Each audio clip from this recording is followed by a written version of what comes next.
नमस्कार. आजच्या या धकाधकीच्या काळात आपण आपल्या छोट्या छोट्या मुलांवर संस्कार करायला विसरतोय का? छोटे छोटे संस्कार असतात. मोठ्यांना नमस्कार करणे, उलट उत्तर न देणे. ते आपण जर मुलांवर आत्ता लहानपणी केले तर पुढे जाऊन त्या आदर्श नागरिक बनतील व आपल्यालाही आपलं म्हातारपणाच्या वेळेला सुखाचं आयुष्य जगता येईल. तर ते संस्कार तुम्ही आपल्या मुलांवर करा. नमस्कार छोट्यांनो, मी तुम्हाला शुभं करोती कसं म्हणायचं हे तर मागे सांगितलं होतं, पण सकाळी उठल्याबरोबर आपण काय काय करायचं ते मी तुम्हाला आता सांगणार आहे. पहिल्यांदा आहे मंगलाचरण. श्री गणेशाय नमः, श्री सरस्वती नमः, श्री गुरुभ्यो नमः, श्री इष्टदेवताभ्यो नमः, श्री कुलदेवताभ्यो नमः असं म्हणून आपण दिवसाची सुरुवात करायची. उठल्या उठल्या सकाळी अंथरुणातून उठल्याबरोबर आपल्या हातांचं दर्शन घ्यायचं. म्हणजेच त्यावेळी म्हणायचं, कराग्रे वसते लक्ष्मी, करमध्ये सरस्वती, करमूले तू गोविंदः, प्रभाते करदर्शनम. नंतर आपण जेव्हा उठतो आपल्या बेडवरून किंवा पलंगावरून, तेव्हा आधी जमिनीवर प्रथम पाय ठेवताना तिला वंदन करायचं आणि म्हणायचं, समुद्र वसने देवी पर्वतस्तन मंडले, विष्णुपत्नी नमस्तुभ्यम पादस्पर्शम क्षमस्वमी. मग सकाळचं प्रातस्मरण म्हणायचं, वक्रतुंड महाकाय सूर्यकोटी समप्रभ, निर्विघ्नं कुरु मे देव सर्व कार्येषु सर्वदा, गणनाथ सरस्वती रवी शुक्र बृहस्पतीन, पश्चैतान स्मरे नित्यम वेदवाणी प्रवृत्तये. म्हणजे आपण गणपतीला पहिल्यांदा नमस्कार करायचा. गणपतीला नमस्कार करून मग आपण आपल्या आयुष्याला आपल्या दिनचर्येला सुरुवात करायची. नंतर म्हणायचं, शांताकारं भुजगशयनं पद्मनाभं सुरेशं, विश्वाधारं गगनसदृशं मेघवर्णं शुभांगं, लक्ष्मीकांतं कमलनयनं योगिभिर्ध्यानगम्यं, वंदे विष्णू भवभयहरं सर्वलोकैकनाथं. हे आहे विष्णूचं स्तवन. नंतर शंकरासाठी म्हणायचं आहे, ध्याये नित्यं महेशं रजतगिरीनिभं चारू चंद्रावतंसं, रत्नाकल्पोज्वलांग परशु मृगवराभिति हस्तं प्रसन्नं, पद्मासीनन समंतात स्तुतममर्गण्यै व्याघ्रकृतिं वसानं, विश्वांद्य विश्ववंद्य निखिल भयहरं पंचवक्त्रं त्रिनेत्रं. मग कृष्णासाठी म्हणायचं आहे, कृष्णाय वासुदेवाय हरये परमात्मने, प्रणतक्लेशनाशाय गोविंदाय नमो नमः.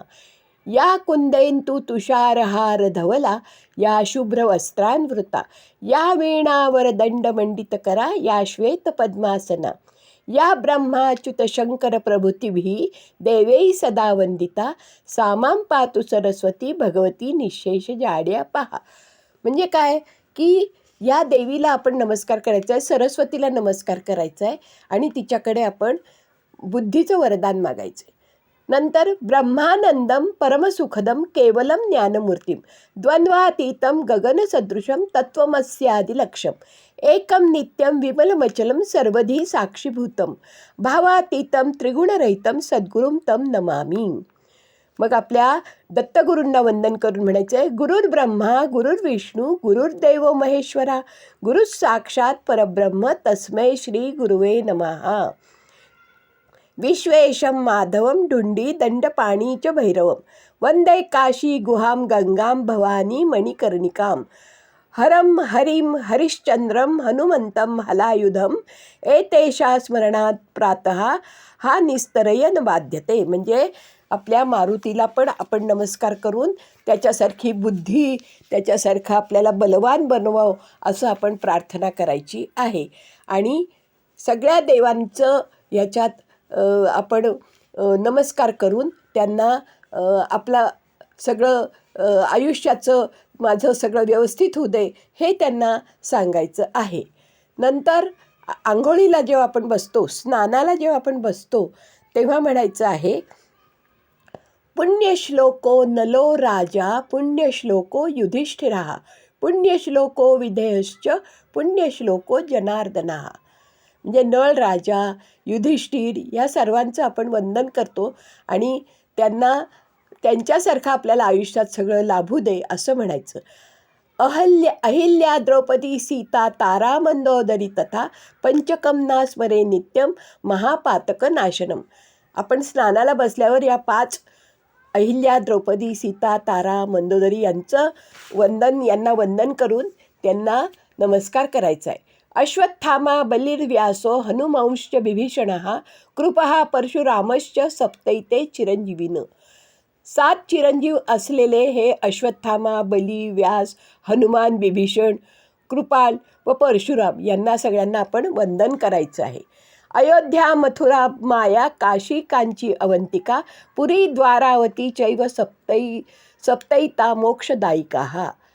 आपण रामाचंही वंदन करायचं आहे, रामाला आठवण करायची आहे आणि रामाच्या सारखंच आम्हाला बनू दे असं म्हणायचं आहे. आणि नंतर देवीची प्रार्थना करायची आहे. सर्व मंगल मांगल्ये शिवे सर्वार्थ साधिके शरण्ये त्र्यंबके गौरी नारायणी नमोस्तुते. यत्र योगेश्वर कृष्णो यत्र पार्थो धनुर्धरः तत्र श्री विजयो भूती ध्रुवा नीती मतिर्मम. अशी हे सकाळच्या वेळात म्हणायचे श्लोक आहेत. मुलांनो, तुम्ही हे जर म्हटलात तर तुमचंही पुढचं